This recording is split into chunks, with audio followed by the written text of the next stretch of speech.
ये बताइए कि ये जो बॉम्ब फटा, क्या वो एकदम से फटा? अरे नहीं नहीं नहीं, एकदम से नहीं फटे, एकदम से नहीं फटे। बॉम्ब हमारे बाजू में आए, बाजू में आए, हमको देख थोड़ा सा शर्माए। नहीं नहीं नहीं नहीं नहीं नहीं, एकदम से नहीं फटा, एकदम से नहीं फटा। तनिक रुक जाओ। बम हमारे बाजू में आए, बम हमारे बाजू में आए, थोड़ा सा शर्माए, फिर लुढ़कते लुढ़कते मेरे नजदीक आए, नजदीक आकर बोले, मैं बॉम्ब हूं, आप बुरा ना माने तो मैं फट लूं। मैंने कहा जब आ ही गए हो तो फट लो। तो बॉम्ब मेरी तरफ देखकर बोला, मैं बॉम्ब हूं। अच्छा, 4 कुत्ते आपस में बात कर रहे थे। ये अंबानी चाहता है कि हर गांव में बिजली लग जाए, बिजली के खंभे लग जाए। तो दूसरा कुत्ता बोलता है, क्यों, तू क्या करेगा उससे? बिजली लग जाएगी, खंभे लग जाएंगे। तो दूसरा बोलता है, अरे यार उसके कई फायदे हैं, तुझे क्या पता। तो बोलता है, नहीं नहीं, तुझे फैशन वॉक, कैट वॉक क्या देखना उसमें? कंप्यूटर चलाता है, कंप्यूटर चलाता है? नहीं नहीं नहीं, कंप्यूटर नहीं चलाना मुझे। अरे नहीं यार, कंप्यूटर नहीं देखता, कंप्यूटर नहीं देखता, कंप्यूटर नहीं देखता, कंप्यूटर नहीं देखना, कैटवॉक नहीं देखना। पागल, जब नए नए खंबे लग जाएंगे तो नए नए खंबे लगेंगे। अच्छा, पता क्या होता है, नागा बाबा तो आपने देखे होंगे, और नागा बाबा का आशीर्वाद लेना मतलब बहुत ही शुभ माना जाता है। तो ऐसे ही एक व्यक्ति थे जो नहा रहे थे, और मतलब नहा दूसरा रहा था, एक व्यक्ति थे जो उन्हें देख रहे थे। तो उन्हें लगा कि ये नागा बाबा है। जैसे ही वो नहा के बाहर आया तो वो कर, नागा बाबा मुझे आशीर्वाद दीजिए, आशीर्वाद दीजिए नागा बाबा। तो वो कहते, अरे हट, अरे नागा बाबा प्लीज मुझे आशीर्वाद दीजिए, आशीर्वाद दीजिए। तो आदमी बोलता, हट जा बाबा, मैंने तो कहीं देखा नहीं है बाबा। तो वो आदमी बोलता है, अरे पागल, मैं नहाने के लिए गया था, मेरे कपड़े पता नहीं कौन ले गया।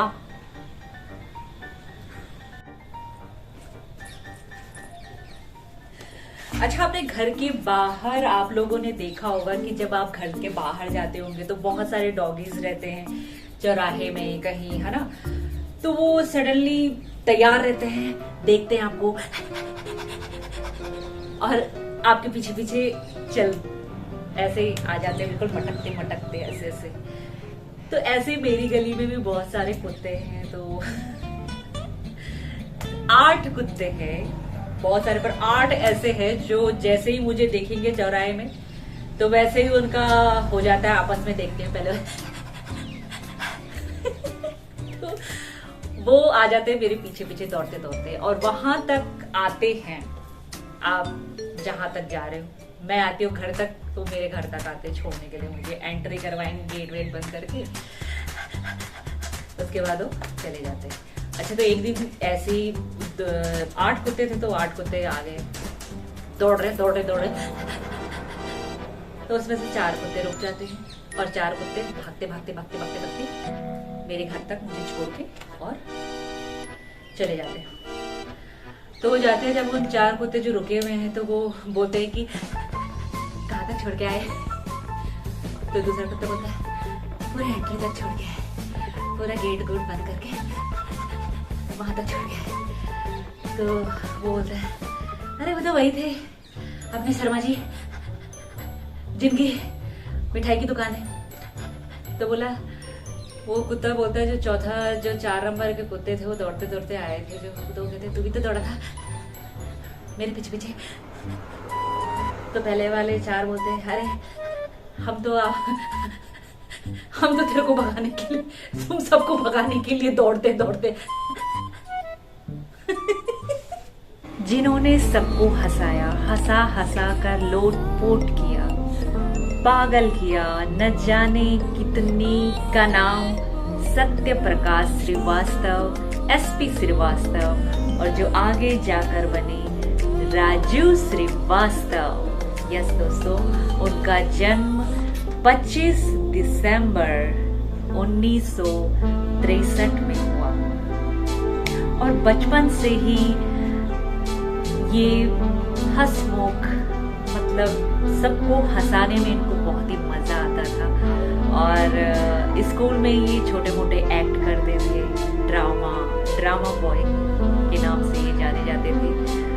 और इनकी मम्मी को ये थोड़ा, मम्मी होती है पॉजिटिव, मम्मी को ये कला इनकी थोड़ी पसंद नहीं आती थी। मम्मी चाहती थी कि ये पढ़ लिख कर, अच्छे से पढ़ लिख कर ये अपना IAS ऑफिसर या कुछ ऐसा काम करें जो उनके काम आए, जो हर माँ चाहती है अपने बच्चों के लिए। लेकिन इनके पिताजी ने इनका हुनर, इनका जो टैलेंट था वो पहचान लिया था। और इनके फादर भी बहुत बड़े कवि थे, जाने माने कवि थे कानपुर के, और उन्होंने इनकी काफ़ी सहायता की, इनका फुल सपोर्ट किया।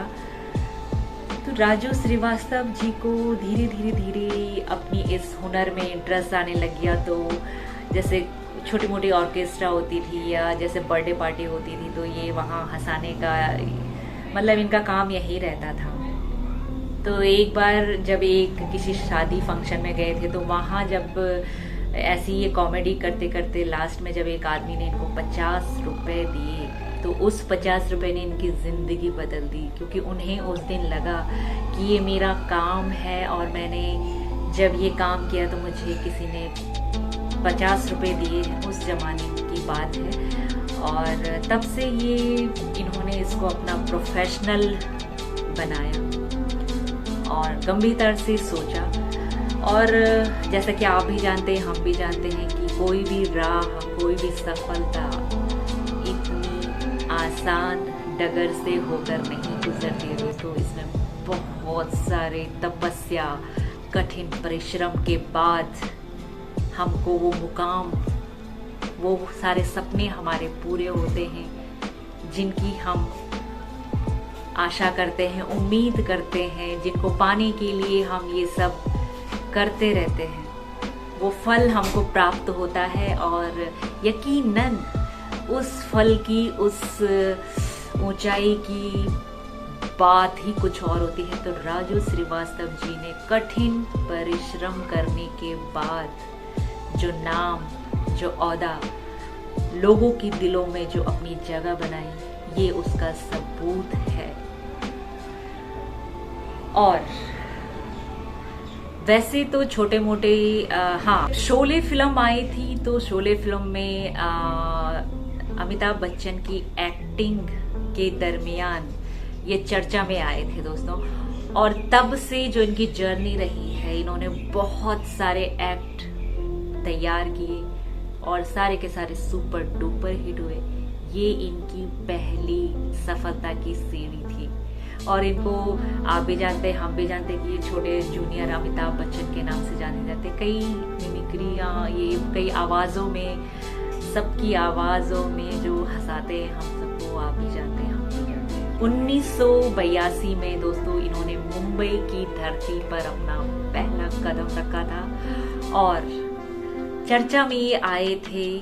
Great Indian laughter challenge comedy show था, मुझे अभी भी याद है। उसमें जब इनकी एंट्री हुई थी तो धमाका धमाल मच गया था टीवी की दुनिया में। क्या बोलूं मैं, उस टाइम से ही, राजू श्रीवास्तव के टाइम से ही सारे टीवी शो में कॉमेडी शो चलने लगे। एक तरीके से हम कह सकते हैं कि ये जितने भी आजकल कॉमेडी शो आते हैं टीवी में, ये उन्हीं की देन है। और काफ़ी कलाकार उनसे प्रेरित होकर शायद इस लाइन में आए होंगे। उनको हंसना हंसाना बहुत पसंद था। वो मेरे दिल के बहुत नज़दीक, बहुत ही प्रिय मेरे कलाकार रहे हैं। आप सबके भी, हम सबके भी, सबके प्रिय कलाकार रहे हैं राजू श्रीवास्तव जी। उनकी मैं जितनी तारीफ करूं वो उतना कम है मेरे लिए, इसलिए मैं बोलना भी नहीं चाहती। और मैं उनको आज इस वीडियो को बनाने का दोस्तों मेरा बिल्कुल भी मन नहीं हो रहा था, लेकिन एक याद के लिए मुझे ये वीडियो बनाना पड़ा और मुझे बनाना ही चाहिए था, क्योंकि कलाकार मैं उनको ऐसे ही नहीं अपने जीवन से जाने देना चाहती। मैं उनको हमेशा अपने जीवन में याद करना चाहती हूँ, आगे भी मैं याद करती रहूँगी दोस्तों। और ये वीडियो मुझे याद दिलाएगा आज के दिन की। आज 21, हर किसी का अपना अपना तरीका होता है याद करने का। तो मेरे लिए शायद जब मैंने पहली बार सुना, दिन में मैंने सुना, सुबह से बिजी शेड्यूल था और आज मुझे कुछ और ही वीडियो बनाना था। यस्टरडे से रिलेटेड कोई मैं वीडियो बनाने की सोच रही थी, लेकिन वो सब छोड़कर क्या हो जाता है, हर पल में क्या होने वाला है किसी को कुछ भी पता नहीं होता है दोस्तों। और जीवन बहुत ही छोटा है, बहुत ही छोटा है, और हमको उसको हमेशा हंसते हुए खेलते हुए ही व्यतीत करना चाहिए। और आज हम शायद उनको जानते नहीं, हमने टीवी के माध्यम से ही उनको देखा है, और लेकिन उनकी पर्सनालिटी, उन्होंने जो हमको दिया है, हम उसी से उनको याद कर रहे हैं। उनका हंसमुख व्यवहार जो मुझे याद है, आपको याद है, तो ऐसे ही हमको भी कोई याद करे। क्या लेना क्या देना सब यहीं छोड़ना यारों, कुछ नहीं लेके जाना यहाँ से। आज वो मुस्कुराहट जब भी हम उनको याद करेंगे तो हंसते हुए ही याद करेंगे, और हमारी हंसी में जब भी हम उनके एक्ट देखेंगे तो हंसते हुए ही उनको याद करेंगे। तो इससे बड़ी बात क्या हो सकती है एक इंसान के लिए कि जब पूरी दुनिया उनको इस तरीके से याद कर रही है, तो ये तो सबसे बड़ी जीत है जीवन की। किसी धन में, किसी संपत्ति में ये नहीं है, ये सुख नहीं है, ना खरीद सकता है कोई। ये ईश्वर, जिसने ईश्वर को प्रसन्न करना है तो प्रसन्न रहिए और खुश रहिए, हंसते रहिए, हंसाते रहिए, और सीधे साधे शब्दों में दोस्तों जियो और जीने दो। मैंने इस तरीके से उनको अपनी तरफ से मैंने उनको ये श्रद्धांजलि दी है। ईश्वर उनकी आत्मा को हमेशा अच्छे से रखे, वो जहां भी रहे, और मेरे दिलों में, हमारे दिलों में, हम सब के दिलों में वो हमेशा ऐसे ही राज करते रहेंगे, और ऐसे ही हम उनको याद करते रहेंगे, हंसते हुए,